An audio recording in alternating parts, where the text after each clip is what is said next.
RFI, la voix de l'Amérique.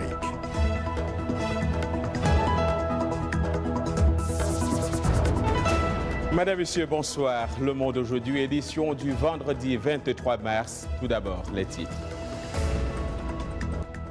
Soumelou Boubèye Maïga poursuit sa tournée. Le Premier ministre malien est arrivé ce vendredi à Kidal, une étape fortement symbolique. 4 morts, dont un preneur d'otages dans une attaque djihadiste en France. Le groupe État islamique revendique. Ici aux États-Unis, John Bolton débarque à la Maison-Blanche. L'ancien ambassadeur a été nommé au poste de conseiller à la sécurité nationale.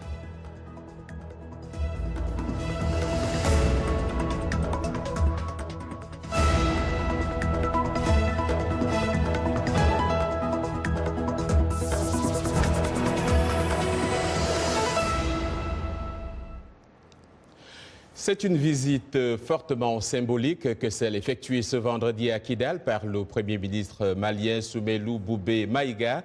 Une première depuis près de 4 ans dans ce bastion de l'Est de l'ex-rébellion dans le nord du Mali, où une attaque djihadiste la veille a blessé 5 militaires français. L'État malien n'avait pas remis pied à Kidal depuis des combats de mai 2014, pendant une visite du Premier ministre de l'époque, Moussa Bara.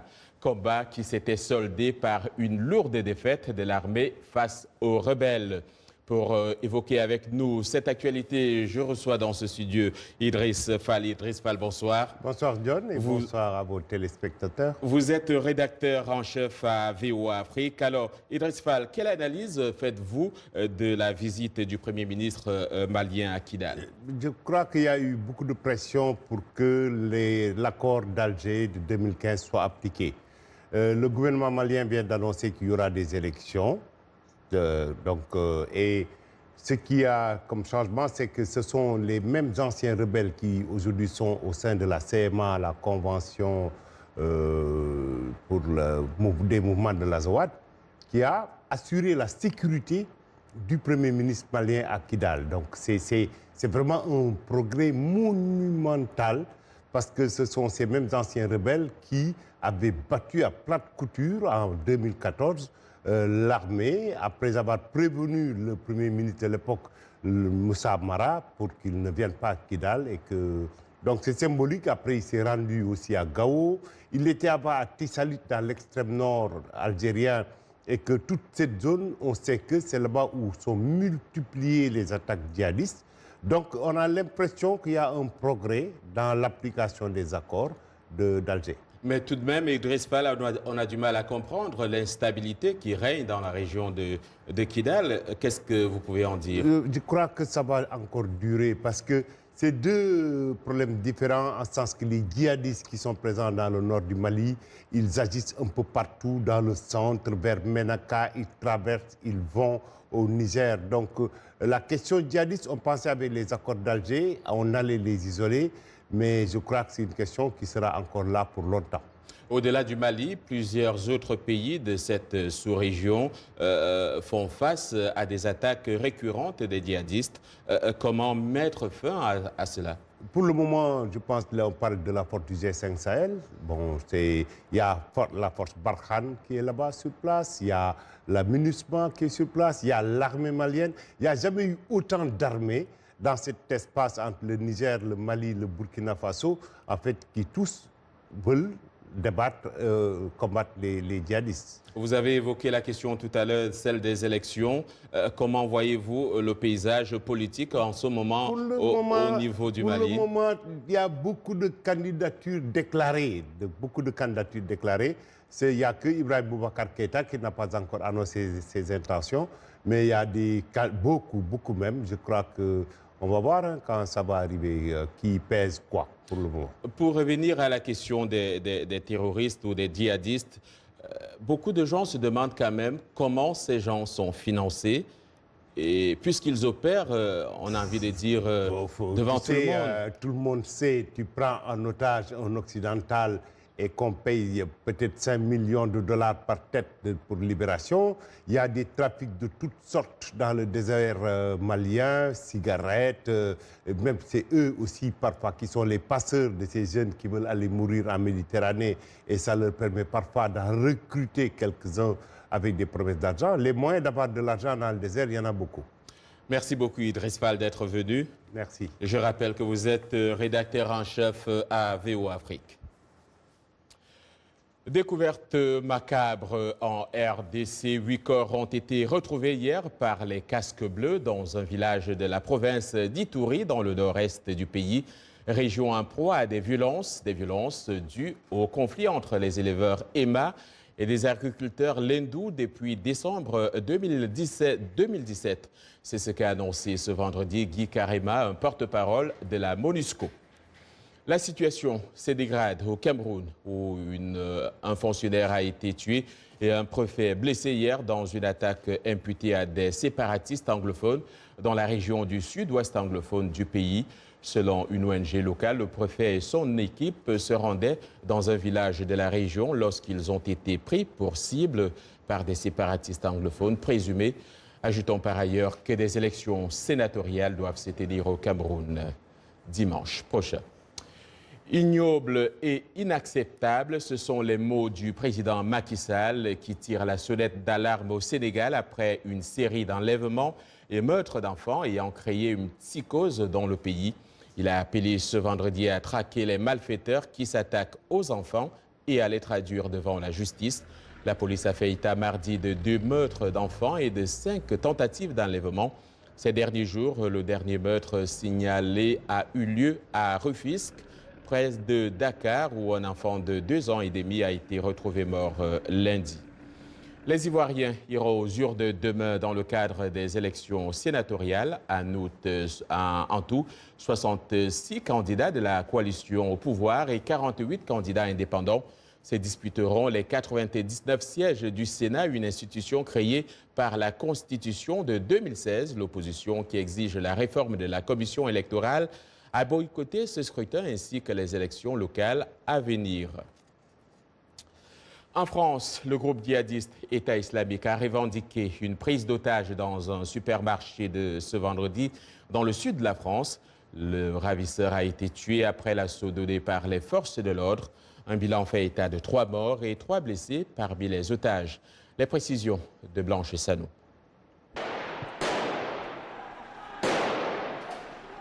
Dans une rue de la ville de Carcassonne, dans le sud de la France, les forces de l'ordre affrontaient 3 attaques simultanées. Un suspect a d'abord volé une voiture, tuant un passager et blessant le conducteur, selon des sources proches de l'enquête. Il a ensuite blessé un policier par balle, puis s'est rendu dans un supermarché de Trèbes, à 10 km de là où il a tué 2 autres personnes. Aux premières heures de l'attaque, et selon le Premier ministre français, toutes les informations dont nous disposons au moment où je vous parle laissent à penser qu'il s'agirait d'un acte terroriste. Quelques heures plus tard, le groupe État islamique a revendiqué la prise d'otages et les attaques meurtrières.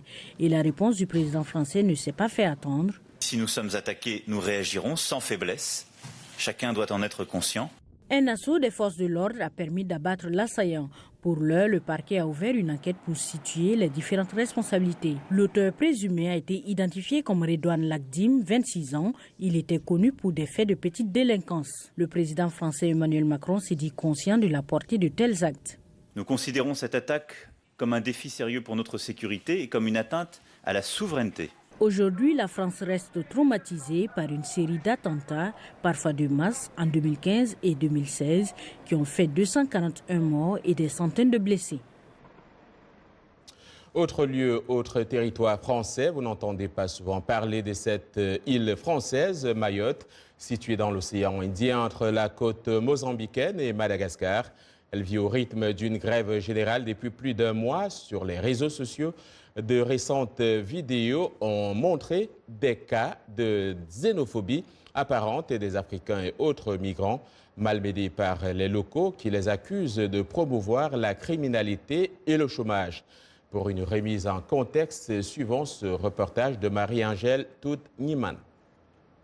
À Mayotte, la crise dure depuis plus d'un mois et des barrages routiers empêchent une grande partie des habitants de travailler et des élèves de se rendre en classe. Département français, Mayotte est paralysé par un mouvement de contestation sociale largement nourri par l'immigration clandestine en provenance des Comores. Ça fait déjà plus de 3 semaines, nous sommes sur les routes parce que nous revendiquons la sécurité à Mayotte. Nous estimons que l'État nous a abandonnés. Donc aujourd'hui, nous revendiquons qu'une sécurité soit de retour sur le territoire. Pour calmer ces populations, la préfecture de Mayotte a procédé à plusieurs centaines d'expulsions de personnes en situation irrégulière vers les Comores. Mais la tension entre Paris et Moroni s'est encore aggravée suite au refus du gouvernement comorien d'accueillir une centaine de ses citoyens expulsés à ses yeux illégalement.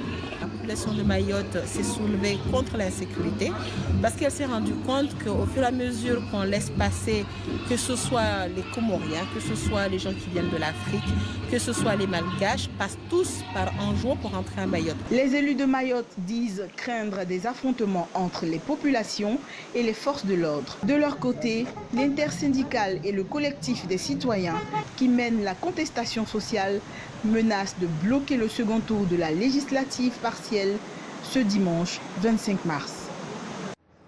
Ajoutons que le gouvernement des Comores a annoncé ce vendredi un renforcement des mesures de sécurité au principal point de départ des immigrants clandestins vers Mayotte, notamment pour traquer les passeurs. Le président américain Donald Trump a annoncé dans un tweet la nomination de John Bolton au poste influent de conseiller à la sécurité nationale. Cela intervient au lendemain de l'annonce du départ de H.R. McMaster et 10 jours après l'éviction du chef de la diplomatie Rex Tillerson. Sa nomination intervient aussi au moment où les États-Unis doivent aborder des négociations historiques avec la Corée du Nord et à l'approche d'une échéance cruciale sur l'avenir de l'accord sur le nucléaire iranien. Retrouvons tout de suite Dili Diko pour développer cette actualité. Dili Diko, bonsoir. Bonsoir John. Dili, pour ceux qui ne connaissent pas John Bolton, pourriez-vous nous en dire un peu plus sur lui? Oui, John Bolton est un personnage très controversé de la vie publique aux États-Unis. Cet analyste de Fox News, âgé de 69 ans, est un néoconservateur qui prône ouvertement l'usage de la force. C'est aussi un partisan des guerres préventives. Il était ambassadeur des États-Unis à l'ONU de 2005 à 2006, un poste auquel il avait été nommé par George Bush. Il n'a pas hésité à plusieurs reprises à dénigrer les Nations Unies, une institution qui, selon lui, était inutile. Son positionnement lui a valu le surnom de Hawk, qui veut dire faucon en anglais, une appellation qui est donnée ici aux États-Unis aux néoconservateurs, dont il était d'ailleurs l'un des chefs de file dans l'administration Bush. Et Bolton doit justement prendre fonction le 9 avril prochain. Il a dit... il sera en fait le 3e conseiller à la sécurité nationale nommé par Donald Trump en 14 mois.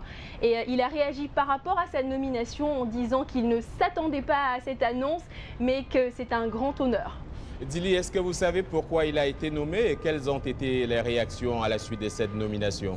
Alors les réactions internationales, la Russie a réagi, le Kremlin a dit justement qu'ils espéraient avoir une personne moins russophobe à la tête de la sécurité nationale, et Israël a dit qu'ils étaient très contents.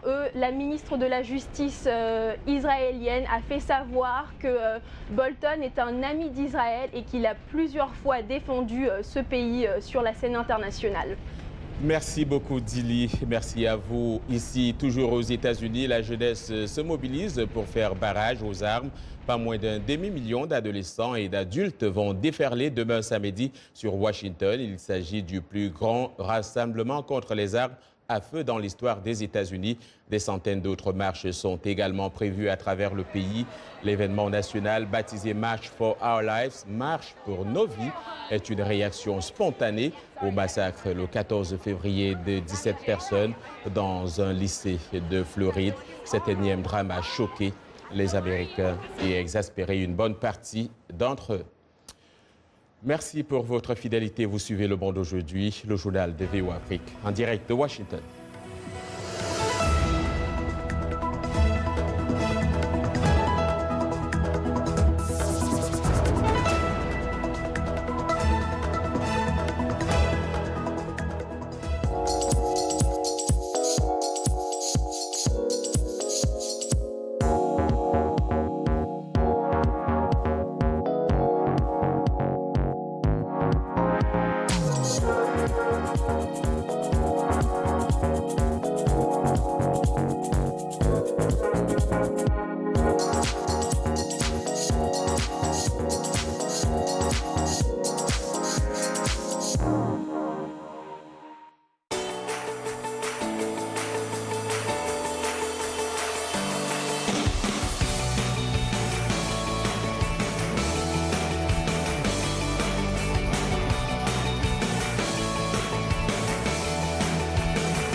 Le Monde aujourd'hui, merci pour votre fidélité à VOA Afrique. Voici les titres pour cette deuxième partie de l'émission.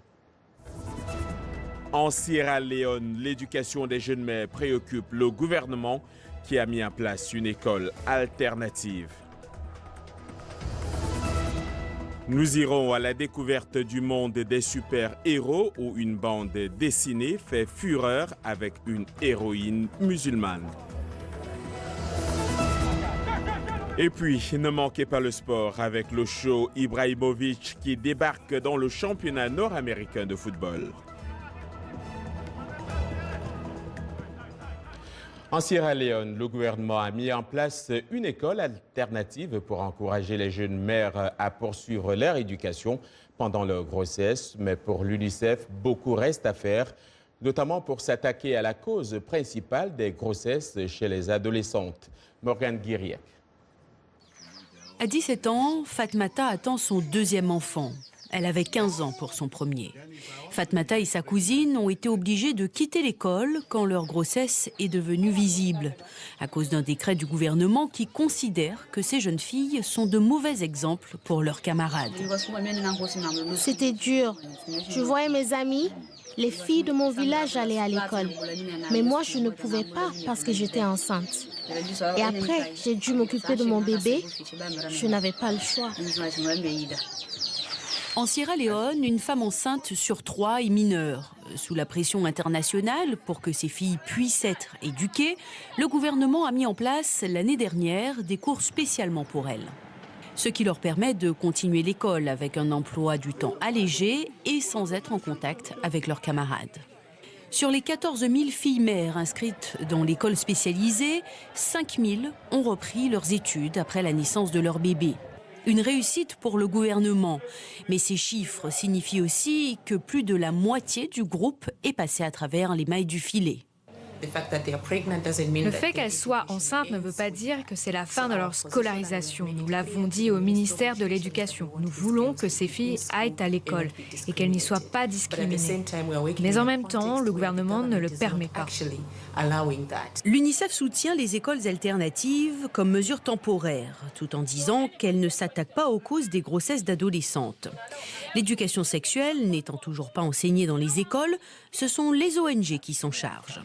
Avec la fin du financement des écoles pour filles enceintes, des milliers de jeunes filles, comme Fatmata, seront obligées d'abandonner totalement leur éducation. Morgane Guiriec et Yacouba Ouedraogo nous a rejoints dans ce studio. Vous l'aurez compris, c'est l'heure du sport. Bonsoir Yacouba. Bonsoir John. Alors, la grande nouvelle du jour, Ibrahimovic arrive à MLS. Entendez, championnat nord-américain de football, John. C'est une fin hollywoodienne pour un buteur hors pair. Zlatan Ibrahimovic, simple figure à Manchester United, depuis une blessure à un genou, va rejoindre à 36 ans le Los Angeles Galaxy. L'attaquant suédois va s'engager avec le club américain jusqu'au terme de la saison 2019. Son salaire annuel s'établirait, John, à 1,5 million de dollars, le maximum autorisé dans le championnat nord-américain de football. Et puis, John, ce qu'il faut savoir, c'est que le Colosso pourrait faire ses débuts à l'occasion du derby le 31 mars entre le Galaxy et Los Angeles FC. Une dernière étape peut-être de sa carrière pour Ibrahimovic. Usain Bolt, lui, rêve de devenir footballeur. Il s'est entraîné aujourd'hui avec Dortmund. Usain Bolt, les chances d'atteindre son but sont faibles pour le roi du sprint. 8 titres olympiques au palmarès. John, il a déjà réussi un premier exploit cependant, attirer ce vendredi matin un bon millier de spectateurs et plus de 150 journalistes pour une simple séance d'entraînement d'1 heure. Déjà, chacune de ces touches de balle a enchaîné l'enthousiasme du public. Et John, difficile sur un petit jeu de savoir quel potentiel footballistique cache le multiple champion olympique et du monde. C'est donc du wait and see. Je ne vais pas partir sans vous proposer quelque chose, John. Alors, voici ce que je vous propose, bien sûr, avant de vous quitter. Une œuvre d'un peintre italien qui identifie Lionel Messi à un saint romain. Voilà, et donc, vous le voyez sur ces images. Et donc, Lionel Messi qui a été identifié à un saint romain par un peintre italien. John, ça vous dit? Ça me dirait d'être saint, moi. Merci, Yacouba. Merci donc à Yacouba. À présent, allons faire un tour dans le monde de la bande dessinée où un super-héros musulman fait fureur. Miss Marvel, c'est son nom. Herman Umbo nous la présente.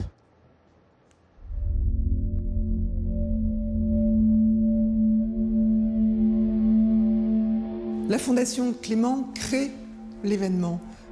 C'est la première fois que des œuvres d'art africains, des pièces anciennes.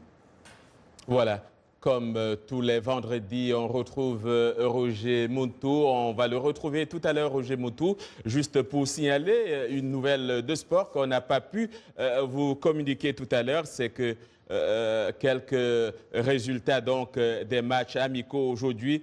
Fin heureuse pour le Japon dans la rencontre amicale qu'il a opposée au Mali à Liège en Belgique. À la dernière minute, 94e minute, les Nippons ont obtenu le match nul, 1 but partout.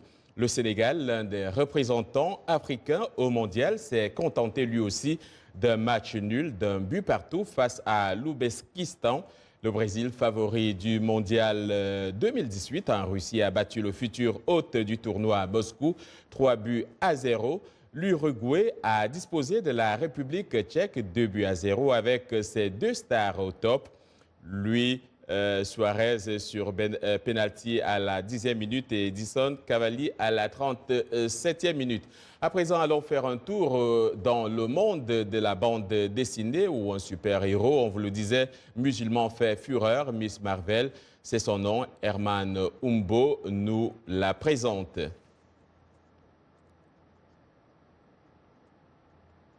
Voilà, je crois que cet élément tarde à venir. On va retrouver de l'autre côté de la cabine Roger Moutou qui se prépare. Est-ce qu'on peut avoir Roger?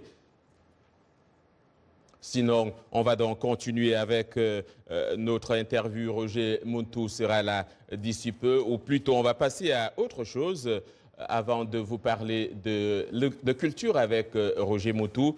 On va parler de cette exposition de l'artiste plasticien nigérien Ekene Ngike qui utilise du café pour créer des peintures et des portraits uniques. Son travail s'inspire des questions sociales et de la vie de tous les jours avec souvent un message positif.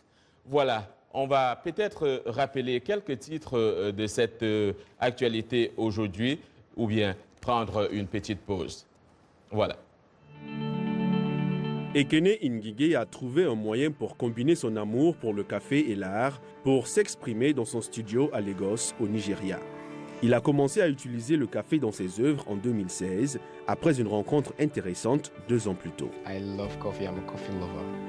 And someday I was drinking my latte. J'aime le café, je l'adore.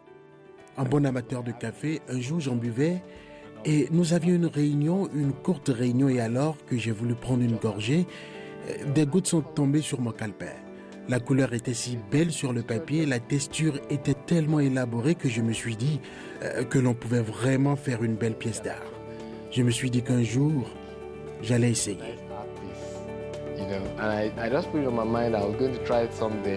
Il utilise du café instantané ou bouilli, ce qui lui permet de jouer avec différentes nuances de la même couleur et d'ajouter de la profondeur d'une manière unique. Ngige commence par dessiner son sujet sur papier ou sur toile. Il utilise ensuite un mélange de café et d'eau pour faire ressortir ses idées. Selon la taille et les détails d'une peinture, il faut jusqu'à 2 semaines à Ngige pour compléter une œuvre. Ces œuvres se vendent à partir de $280 américains selon la taille et la complexité. À ce jour, il en a vendu environ 10. Ngige n'a pas encore exposé son travail, mais prévoit de le faire plus tard cette année. Voilà, puis d'abord c'est de la culture. Donc comme tous les vendredis, on retrouve Roger Moutou. et sa rubrique culturelle. Bonsoir Roger. Bonsoir John. Merci d'être venu. Et alors, qu'est-ce qu'on a comme information culturelle ce vendredi? Alors on commence d'abord, John, en Martinique, pour parler de la Fondation Clément, qui s'est associée à la Fondation Dapper pour ouvrir ses portes à l'exceptionnelle créativité d'artistes qui, hier comme aujourd'hui, témoignent de la richesse d'une Afrique plurielle. Jamais, John, la Martinique, ni même plus largement la Caraïbe, n'ont accueilli une manifestation de ce type et de cette envergure. C'est vraiment une très bonne chose. Alors, et vous avez... C'est la première fois que des œuvres d'art africains, des pièces anciennes, sont présentées dans la Caraïbe. Il n'y a jamais eu auparavant, je dirais, un événement de cette envergure. Ces pièces sont exceptionnelles, d'abord par leur qualité plastique. Ces pièces appartiennent à la Fondation Dapper, donc nous avons sélectionné de façon extrêmement large, mais certaines sont rares. C'est aussi la présence d'artistes contemporains de renommée internationale. Ousmane Sow, Barthélemy Togo, Omar Victor Diop, Johanna Choumali, Omar Ba et bien d'autres encore qui ravivent la créativité africaine. Roger, merci pour cette interview. Là, je ne sois pas pressé, il ne faut pas me chasser parce que j'ai d'autres choses à dire. Je dois parler, vous dire à vous et aussi à nos téléspectateurs on doit parler de la musique sur Q-Tip. Il y a toujours eu qu'un pas pour Q-Tip, le leader du célèbre groupe de rap A-Tribe Called Quest, qui interprétera la légende du jazz Miles Davis lors d'une lecture de pièces de théâtre, a annoncé son auteur mercredi sur les réseaux sociaux, John. Alors, j'étais plutôt tenté, je ne pouvais pas attendre l'invité que vous nous avez réservé ce vendredi. L'invité, c'est un grand. Alors, l'invité, John, du jazz au rock, du blues, de l'afrobeat, le Sénégalais Saad Sarr, chanteur et guitariste surnommé le James Brown sénégalais. Son groupe, The Natal Patchwork, sont passés ici à VOA pour nous rendre visite et ils sont super cool. Si on peut voir la vidéo. Salam, bismillah. Alif, Lam, Mim, Kitab.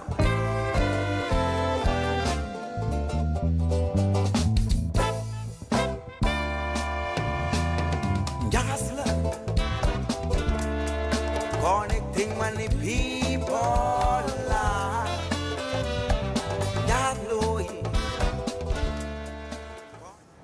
Belle musique, Roger. Moutou, à présent, le calendrier des événements culturels. Comme d'habitude, bien sûr. Je me dis toujours, John, si on avait nos billets d'avion, on serait aussi parti pour voir ce qui va se passer dans le monde. Suivons.